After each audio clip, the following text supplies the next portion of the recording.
Hello everyone, and welcome back to the game room. As promised, this is a new, well, I'm not going to call it a review because it's not really kind of a review. There's a little bit of me reviewing it in it, if that makes sense. But anyway, this is kind of like a showcase or a walkthrough for noobs. I don't even like the word noobs. I'd say newcomers.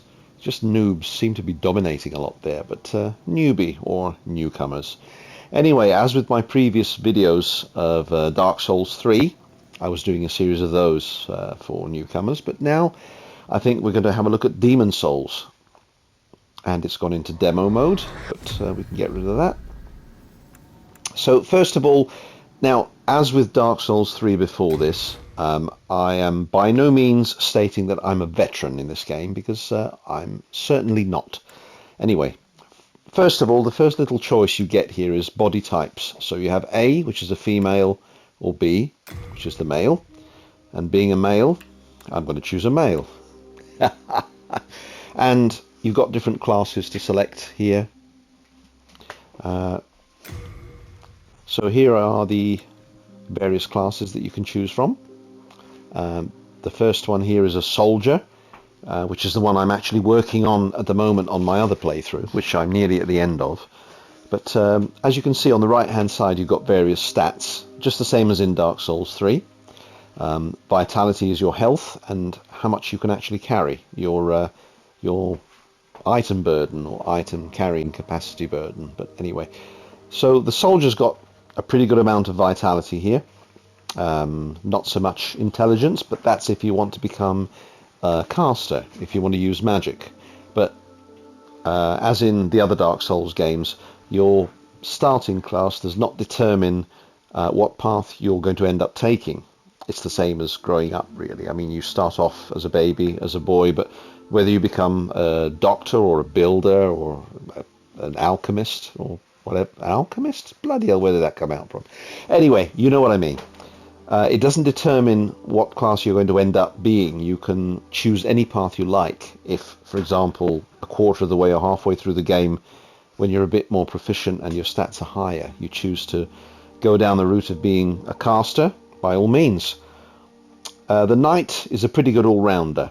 You start off with a very good armor suit, and you've got a decent shield, which absorbs 100% of damage. And you have a very fairly decent sword, which I think will fare you sort of halfway, 3/4 of the way into the game. If you upgrade it, it'll fare you very well. Look at the stats of the hunter. Again, he's got different stats here. The priest, he's not too bad. He's got some pretty good vitality. He's got some pretty good strength as well. If you want to use a bow, you're going to have to focus on that dexterity. And magician, as you can see, the stats are always going to vary. He's got, far less focus on physical strength, but more on magic casting. Wanderer. Anyway, you get my drift. The barbarian is pure strength, by the way. If you want to start off with the barbarian class, he wields a huge club. So he's got very high vitality and very high strength. So he's pretty good if you want to sort of deviate from that class. You can sort of find some swords, you can find a suit of light armor, and you can end up being a very good quality knight. However, we're going to go with soldier for this little walkthrough. So you choose your player's name, and let's choose with, let's go with,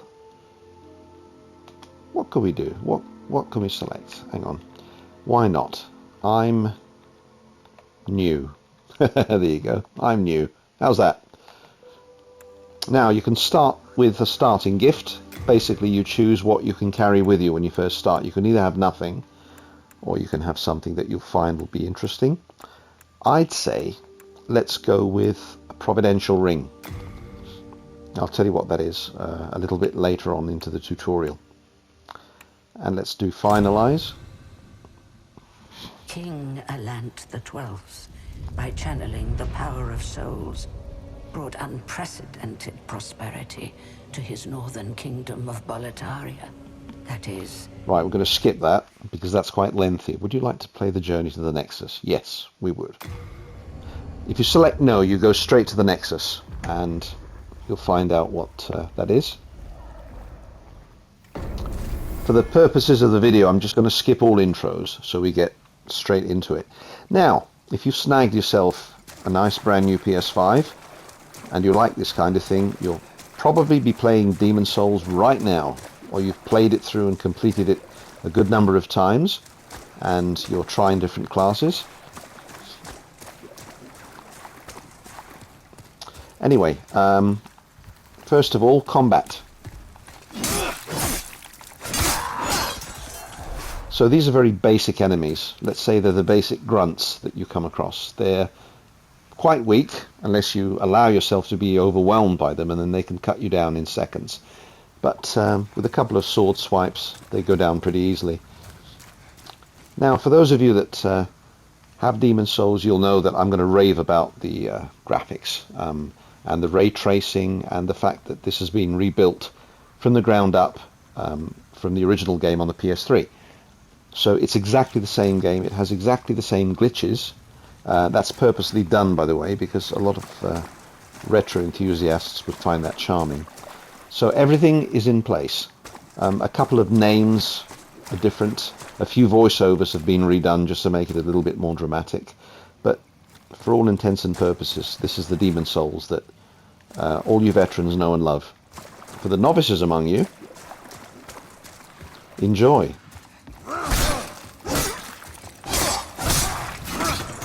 Now, as you go along, you'll find these messages on the ground. They're just tutorial messages.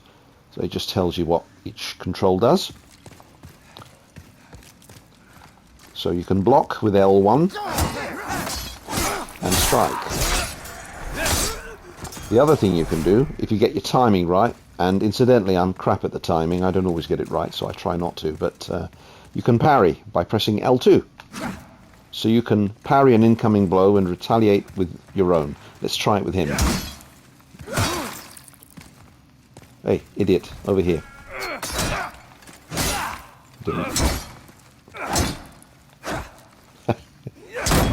There you go.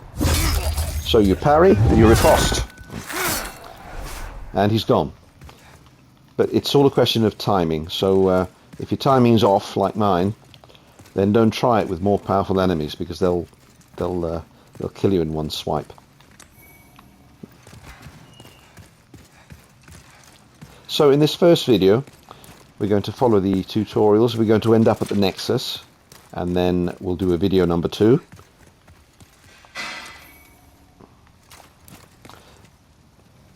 So if you press circle near certain areas where you can jump over, you'll vault. There you go. A few more enemies here. Backstep. That's your circle button. If you remember the Dark Souls 3 tutorials, dodge and block are your best friends.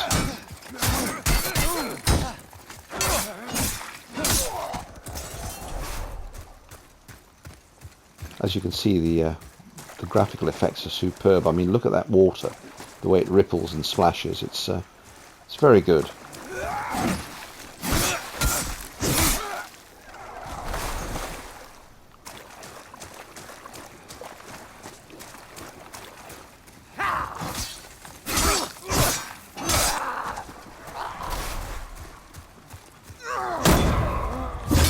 Ah, parried him well, didn't I? There you see, when you get that timing right, it's very rewarding, and the parry and the riposte actions do a hell of a lot of damage.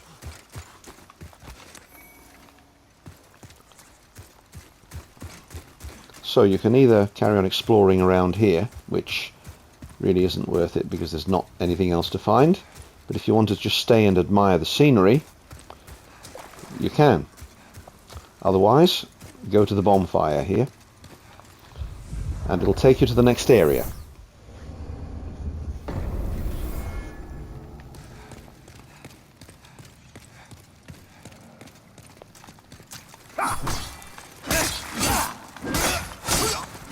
Now these soldiers are a little bit tougher than the grunts that you met earlier, so they take a few more swipes to go down. Once you start upgrading your weapon a few times, you'll find that you can get them in 1 or 2 sword swipes, depending on your strength stat.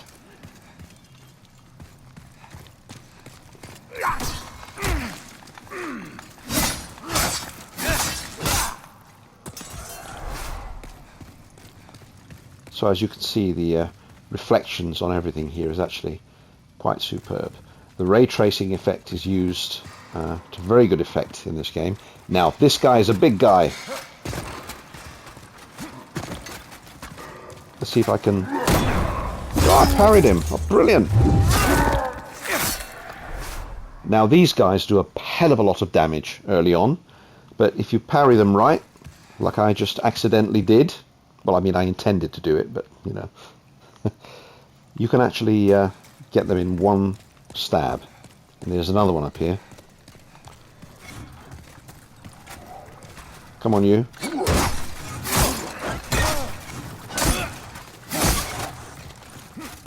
Can't seem to get him, so we'll move back and block.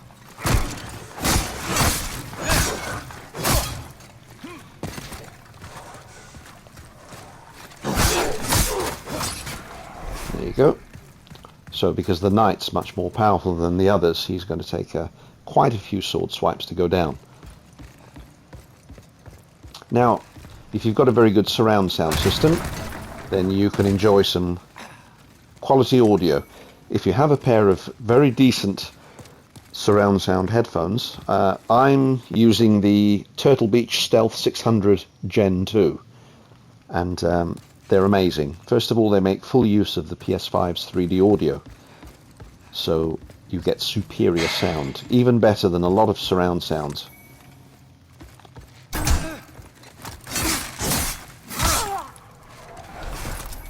So the 3D audio is actually that good because it picks up quite a lot of sounds that the Sony surround sound system that I have doesn't. For example, a very good example of that, it picks up distant cries and yells and creaks and shatters and all kinds of things that you just don't hear with a speaker system. You still get very good quality sound, you know, don't doubt it, but I think with the 3D audio designed for headphones only, you pick up sounds such as what I've just described. And the other thing that's really most impressive, there are a couple of areas here where it's actually raining, both underground in some caves that you eventually visit. I won't spoil too much for you. And there's an outdoor section where you can actually hear the rain falling and making different sounds while it's falling on different surfaces. And that's most impressive indeed. You can hear things like breeze, wind howling, fire crackling, all kinds of things. Here's your ray tracing effect here. As you can see, everything is reflected off his armor.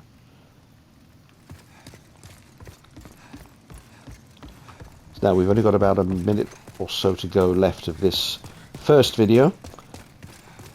So what I'll do is I'll try and get to the boss section.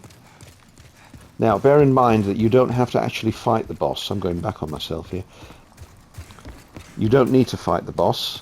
Whether you beat him or not, you get the same event that triggers. You still end up at the Nexus.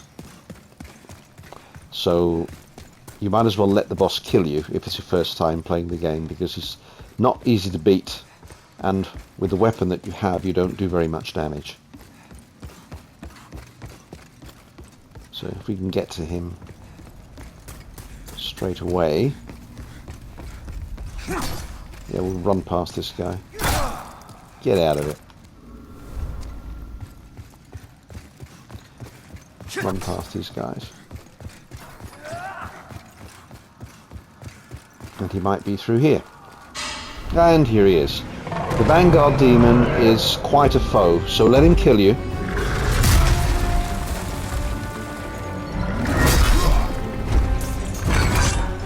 And you'll end up at the same place. If you do happen to beat him, which incidentally I haven't, you end up visiting a slightly different area, but you always end up at the Nexus, and your health is halved, but I will explain that in the next video. In the meantime, Soul of the lost I hope you withdrawn enjoy. from its